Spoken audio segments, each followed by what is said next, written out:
So I want to start by acknowledging the horrific tragedy in Minnesota of George Floyd. The death of George Floyd is absolutely tragic. That video that we saw, that I saw, that my staff saw, that the president saw. And the president put out a statement last night that at his request, the FBI and the Department of Justice are already well into an investigation as to the very sad and tragic death in Minnesota of George Floyd. Ask for this investigation to be expedited and greatly appreciate all of the work done by law enforcement. My heart goes out to George's family and friends. Justice will be served. I can tell you that as I'm briefing you at this moment, the president is receiving a briefing from the Attorney General, Bill Barr, on this, and the Deputy Director of the FBI. So that is ongoing as I begin this briefing. Secondly, I want to transition into some news from SBA and Treasury that was announced that today the U.S. Small Business Administration, in consultation with the U.S. Treasury Department, announced that it is setting aside $10 billion of round 2 funding for the Paycheck Protection Program to be lent exclusively to CDFIs. Those are community development financial institutions. CDFIs work to expand economic opportunity in low-income communities by providing access to financial products and services for local residents and businesses. So we're encouraged to see that. And then finally, before taking your questions, I wanted to address what has been going on Twitter and with social media. I believe it is time to, quote, get the facts about Twitter and other social media platforms targeting their bias against President Trump and conservatives online.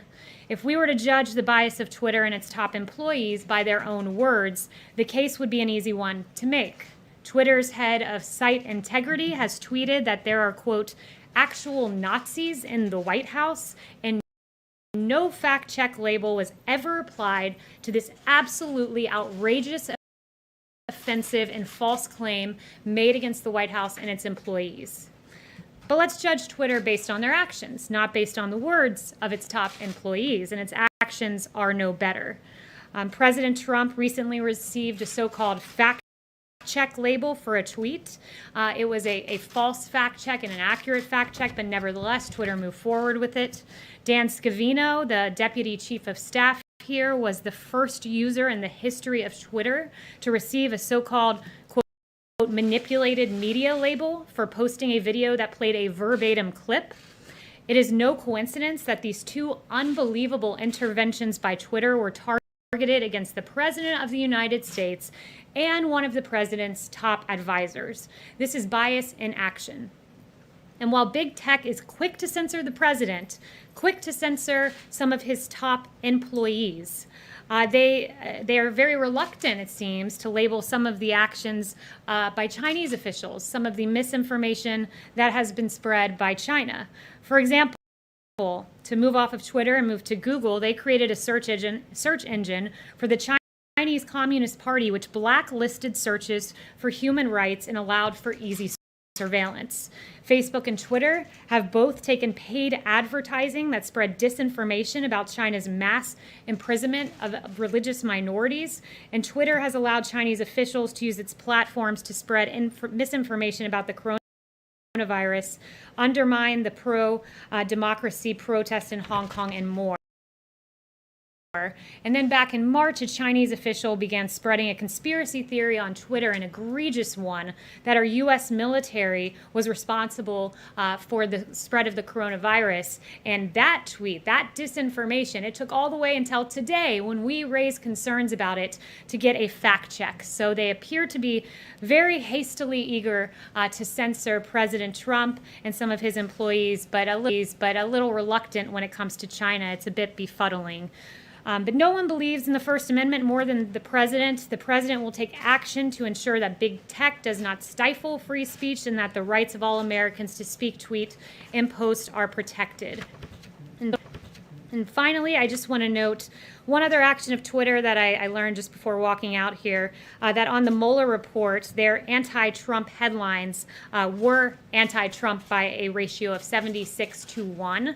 That's extraordinary, and it's not just bias aimed at President Trump and his employees. It's also aimed at everyday Americans. It's aimed at the movie Unplanned, as Twitter suspended their account and then came up with an excuse in the aftermath. And then just another example that liberals are allowed to incite violence against the Covington kids who were in the end proven right, and their video was taken out of context, and yet these individuals were allowed by Twitter to incite violence. It's very disturbing to see. So those are some of the president's concerns, and with that, I will take questions. Jim. That's a very nice tie, Jim, by the way. Thank you very much. Yes. Yesterday, the U.S. hit 100,000 deaths from the coronavirus. That happened at around 6 o'clock yesterday evening. It took until about 9 in the morning for the president to recognize that on Twitter. What took him so long?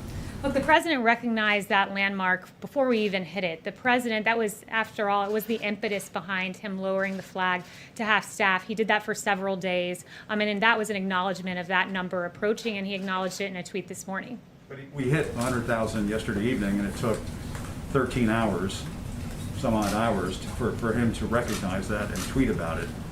And far in advance of that benchmark, as I noted, he lowered the flag to half-staff. The president has said, you mentioned 100,000, but the president has said one death is too many. He takes this very seriously. He said before, this is the hardest part of his presidency. It's something that no one wanted to see happen. And on Twitter, shouldn't the president be fact-checked, especially this president who has made so many false and misleading statements that it has put, fact checkers to work across the world? I mean, he's uttered some 18,000 false or misleading statements, according to the Washington Post. If there's any president out there who should be fact-checked, any political leader out there should be fact-checked, isn't it President Trump? And aren't you trying to silence fact-checking by going after Twitter like this? Look, well, first I would say I disagree with all, if not almost all, of those assertions that you're making there, because look, if you're going to get into the fact-checking business, there's no one that should be fact-checked more than the mainstream media that has been continually wrong about a number of things.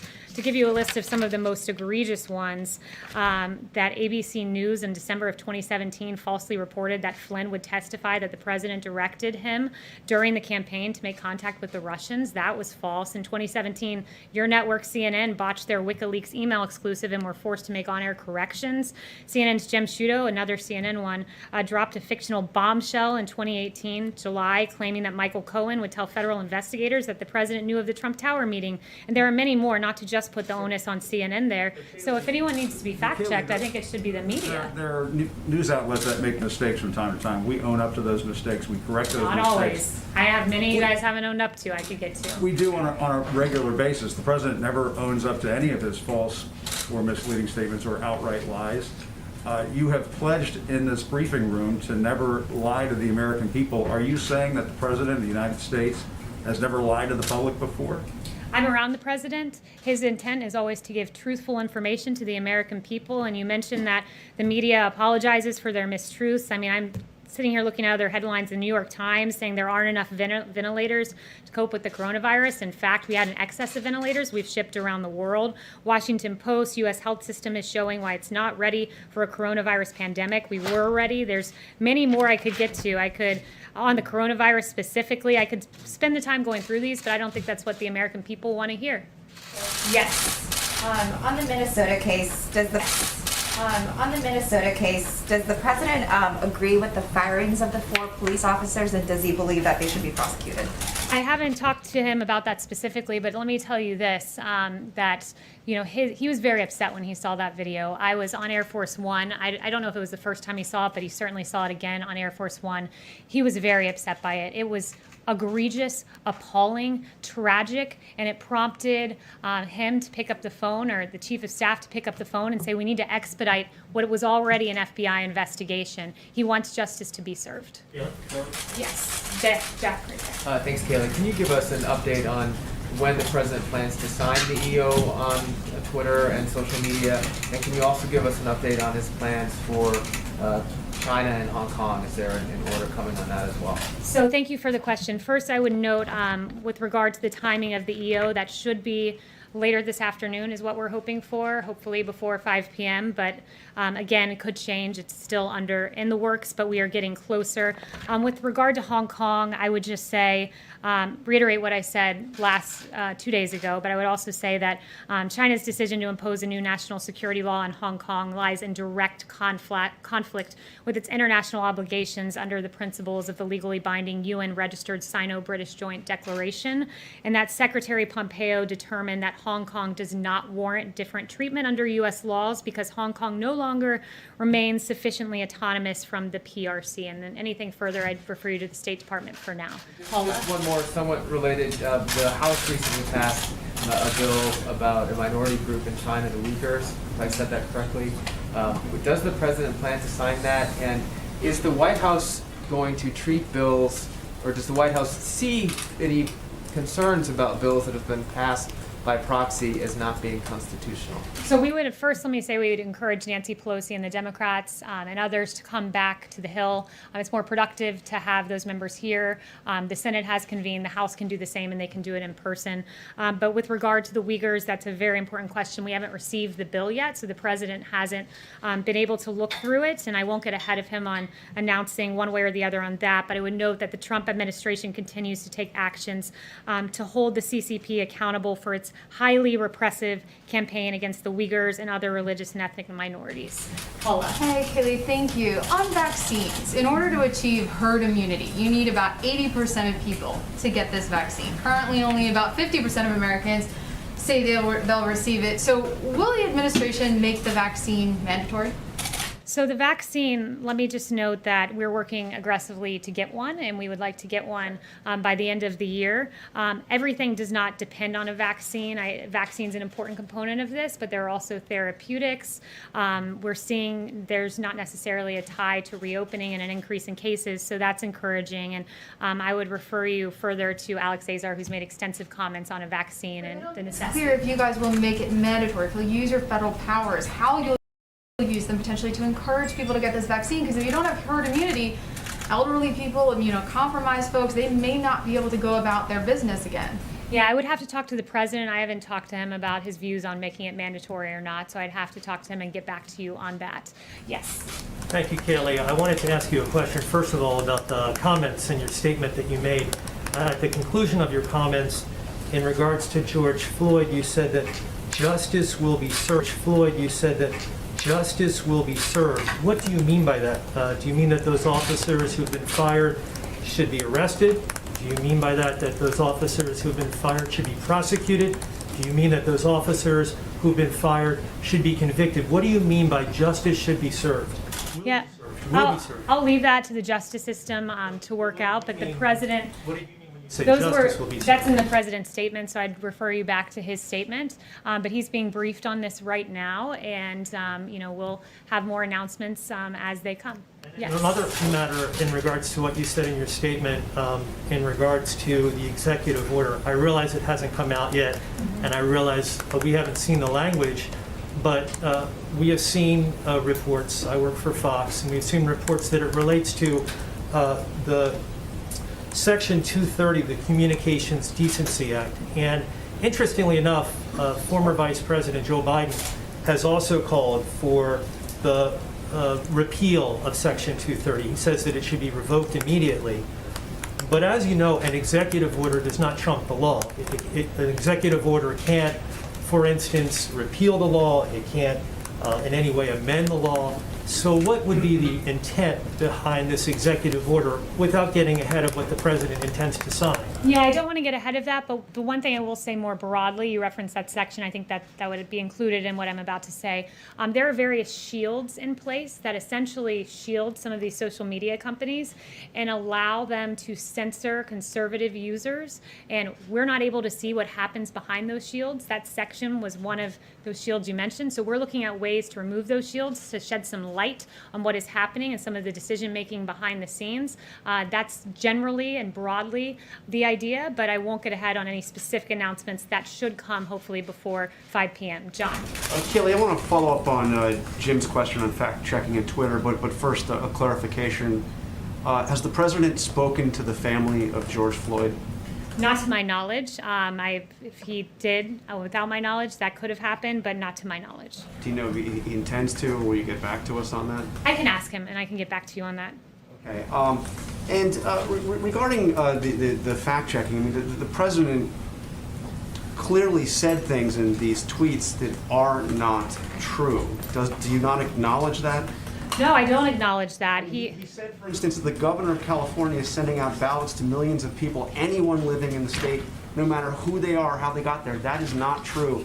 California is sending out absentee ballots to registered voters, not to anybody.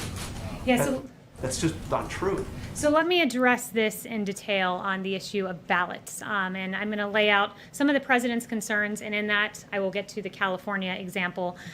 First, I want to note that there is a Pew study done that shows there's plenty of reason to believe that in the mass mail-in system that there is fraud. They estimated that approximately 24 million, 1 out of every 8 voters registered in the U.S. are no longer valid or are significantly inaccurate. So these are people who are on voter registrations that have not been maintained, that have not been kept up. More than 1.8 million have been deceased, they estimated. And then when you look and drill down into some of the examples that we've seen in states, Nevada I read about this last week, and it just really struck me as a perfect example of what the president is concerned about with mail-in ballots and the fraud that can be inherent in that. There were ballots, because Nevada mass mailed them out to voter rolls, that were piling up in apartment complexes, outside of apartment complexes in Las Vegas, sitting around in trash cans. This is how we're protecting ballots. It's extraordinary. Postal workers, one 36-year veteran carrier said she's never seen anything like these influx of absentee ballots. All of the people had moved or died when she set out to deliver on her first delivery route, and this happened just recently. You can go read the articles from last week. She found 65 ballots of people who had moved or died on her second carry, 100. And then as the week progressed, thousands just sitting in crates. I mean, this is extraordinary. This is not how we should be protecting U.S. ballots. In South Carolina, the Democrats sued to force a rush transfer of mail-in voting. And this happened again recently. I think it was last week. And mail-in ballots for South Carolina turned up in Maryland. There's another example of 700 suspicious mail-in ballots in Dallas, and an individual charged with second-degree felony, illegal voting, and he's accused of visiting a woman in April to collect her blank absentee ballot, filling it out and forging her signature. I mean, this is extraordinary.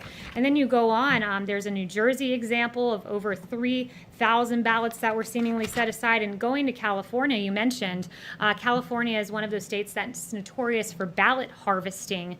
And in 2018, the registrar in Orange County said that they reported that his office had people dropping off maybe 100 or 200 ballots at a time, and somehow in LA County 112% of LA County is registered to vote. So the problem is this: when you don't clean your register and you send out your entire register, auto send out these ballots, they end up in trash cans like in Nevada. They are subject to fraud, and that is extremely troubling. But Kayleigh, I asked you a very specific question. The president said that California was sending out ballots to everybody in the state. That is a false statement. It is not correct. Will the president correct that, acknowledge that what he said is simply not true? There's an executive order that was put into place recently by Gavin Newsom that would auto-send to voter rolls, and that would lead to what the president was suggesting. Yes. Excuse me, Kayleigh, to registered voters, it's not to everybody, it's to registered voters. Yeah, to everyone, including dead people on the voter rolls, including to the mysterious 112% in LA County. That's not just everyone. That's everyone plus an extra 12%. And if you're not concerned about that, I'm sorry. I mean, the media is very concerned about the security of our elections, but when it comes to mail-in ballots, all of a sudden, the concern for election security just melts away. But Kayleigh, you yourself Yes. have voted by mail. Thank you very much. Brian. Research on mail-in ballots, research has shown that, one, it doesn't benefit either party, it increases voter participation, secretaries of state of both parties are still pursuing it, and fraud is not widespread. And so why is the president continuing to tweet about this and to give the impression that there's widespread fraud in the use of mail-in ballots when he himself used a mail-in ballot? The big question is, some are concerned that the president may be laying the groundwork to cast doubt on the election. Is that what he's doing by bringing this up? Well, I appreciate you bringing up this question and specifically the component about the president using mail-in ballots. There's an important distinction, and I think it's lost upon a lot of people, but it's important to make, is that the president is okay with mail-in voting so long as you have a reason. He's not okay with mass mail-in voting where you auto-send, as I said, to all of these voter rolls with people who are dead that are subject to fraud. That is the case. I listed off for you, I think, 3 of the 5 examples I gave you were from just this week and last week. So this does happen. And research has shown, Stanford University did a research study that showed that there wasn't widespread fraud in these vote by mail, and that it didn't benefit either party and increased voter participation. So why would the president be against that? Yeah, it is subject to both parties. This can hurt both parties. I would note that a bipartisan commission, led in part by President Jimmy Carter, a Democrat, concluded that mail-in ballots, quote, remain the largest source of potential voter fraud. So moving the entire country to that system doesn't make sense, and doing so in a hurried fashion ahead of November. Just go look at the Democrat Iowa caucus and how it worked out when they tried to move to a new system. Trying to and lay then groundwork finally, to cast doubt on the results of the election. Finally, is he laying groundwork to try to cast doubt on the results? No, he's certainly not doing that. And I would finally note there's an additional concern that was very well laid out by the Wall Street Journal editorial board, that in 2016, minorities and first-time voters were more likely to have mail-in ballots thrown out. So that is another troubling concern. In fact, 319,000 of those total votes were rejected. Yes. Thank you. Back in November, President Trump went up to Walter Reed, said it was for phase 1 of his physical. When does he plan to complete phase 2 and release the results to the public? Yeah, I don't have an update on the physical, but because you asked that, I'll specifically inquire about that today and try to get back to you. Do it? You what? He does plan to do it? Yes, he does. Yes. Yes. Thank you. Thank you for doing this. I wanted to ask you about, President has completed his 2 weeks of hydroxychloroquine. Have you spoken to him what he's feeling about? Is he feeling better? What's his feedback about that? I did, and thank you. I know that you emailed me a question to that effect, and I didn't have time to follow up with you via email, but because I saw that, I went into him just before coming out here, and I asked him that, and he said, quote, he's feeling perfect, quote, he's feeling absolutely great after taking this regimen, and quote, he would take it again if he thought that he was exposed. So he is feeling very good, and I also would point folks, there's a very, very well done piece. It's very thorough with a lot of medical experts laying out about prophylaxis use of hydroxychloroquine by Tina Hessman-Say at sciencenews.org. It's very well done. She talks about the nearly 200 clinical trials around the world, including 28 involving healthcare workers. In fact, at Henry Ford Hospital in Michigan, 3,000 healthcare workers are taking it as part of a trial. And there's some really excellent information there about the use of prophylaxis for this. A number of Indian Americans doctors have been writing. I have seen some of those letters. They are supporting President taking hydroxychloroquine. Some of them have themselves taking it. Have you seen those too? Yeah, absolutely. Well, there's a lot. It's not specific to the president, these doctors, but they just talk in general about what they've seen. For instance, Sarah Lofgren, an infectious disease doctor at the University of Minnesota Medical School in Minneapolis, they're testing hydroxychloroquine there to prevent COVID-19. And she said when used alone, we're not seeing major issues out of the thousands of patients. We're not seeing things that some people are concerned about. And I would just note that it's important, of course, always, if taking hydroxychloroquine, get a prescription from your doctor. Doctors are the ones that need to be prescribing this.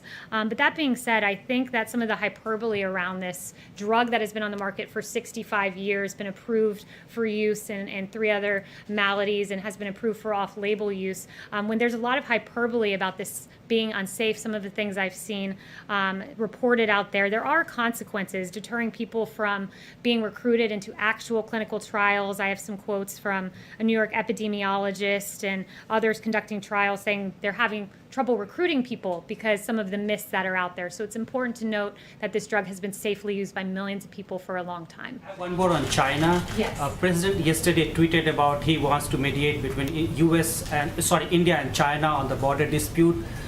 China has been behaving very weirdly, very aggressively with its neighbors in the last few weeks, in particular in South China, so you must have seen on the Indian border side. What's the message President has to these countries? Yeah, I'd refer you back to the president's tweet on that one. Yep. Yes, Christian. Thanks, Kayleigh. We saw reports that before swearing in John Ratcliffe as DNI, Rick Grinnell declassified a trove of documents related to the Russia investigation. President hinted that those could be made public sometime soon. Does the director plan on doing that anytime in the near future? Yeah, so those, I believe, are under a process of review by the DOJ, so I'll refer to them on that. Yes. Tom, do you have a question? I thought I saw you had your hand raised. No? Kayleigh. Kayleigh? Yeah, back there. Yes, hi. Thank you. I want to ask you about Russia's recent actions in Libya. The U.S. AFRICOM has been issuing statements recently about U.S. actions there, and in their statements, they're saying that Russia is clearly trying to tip the scales in its favor in Libya, just like it did in Syria, by deploying military aircraft likely to provide close air support and offensive fires for the Wagner group that is supporting Libya's LNA fight against the internationally recognized government. What's the White House position on this? And do you agree with the U.S. AFRICOM assessment that their actions, the Russian actions in Libya, are destabilizing the region? Yeah, we encourage de-escalation in Libya, and for more, I'd refer you to the DOD. Chanel? Thank you, Kayleigh. If Joe Scarborough were innocent, couldn't he sue the president for defamation? And then, in turn, couldn't President Trump's attorneys immediately depose Joe Scarborough and allow him to go on under oath and explain how, this 28-year-old woman was found dead by his desk with multiple skull fractures? Would the president welcome a defamation suit from Joe Scarborough? So on that, I would just refer you back to some of my previous comments that the audio on the Don Imus show was very disturbing, where there was a lot of laughing and joking about this matter. That certainly is not a laughing and joking matter. Do you think that Scarborough has grounds to do so? So I have no further comments other than to just point back to the Don Imus audio. Who hasn't? Yes. Do you have a question? Yeah. When were the states first notified that they would have to take the lead in COVID-19 testing? I know the CDC was working on it early on, January, February, there was a problem with the test. When were the states told, hey, you have to prepare and take the lead here in testing your population? So I don't have a precise date for you, but I know the way the process went, where the states came up with the plans that they thought they would need to have adequate testing in order to reopen. Those plans were given to us, and Admiral Joie meticulously went through all of those plans, ensured that we had enough supply to shore up those plans that states had, and to make sure that the states had enough to safely reopen. So that was how the process went, and the president has done really extraordinary work with testing. 300 to 400,000 tests per day is a pretty good number, a very good number, I would say. More than 15 million done, beating the world in testing numbers, and under 10% positivity is at least the barometer given by the WHO as what's necessary. And nationally, we're at under 10% positivity. In fact, we're at 7.5% positivity rate. So we are doing quite well on testing. Is there anyone who hasn't gotten a question? Because right there. Yeah, thank you. Has the president heard from his counterparts regarding the G7 summit? Is it actually going to take place in June at the White House? We do aim for it to take place then. It's gotten positive reception. I inquired about this 2 days ago and was told it's getting very positive reception from world leaders. So we do intend for that to take place here. I have a call on you. Yeah, perfect. Thank you. You yourself have been able to vote by mail several times. Do you think anyone with health concerns, who has health concerns about going to the polls, should have that same convenience, that right? So what I would note again is the distinction between absentee voting and having a reason, and mass mail-out voting, where ballots are sent in a widespread fashion to people who are dead but on voting rolls, and those ballots end up in trash cans. That's a state-by-state consideration. I'll leave it to states to determine what is a valid reason. But there are, if you're an elderly person who's unable to get to... They're doing this out of health considerations for a lot of their residents. And if they want to pursue that track, is there anything wrong with that?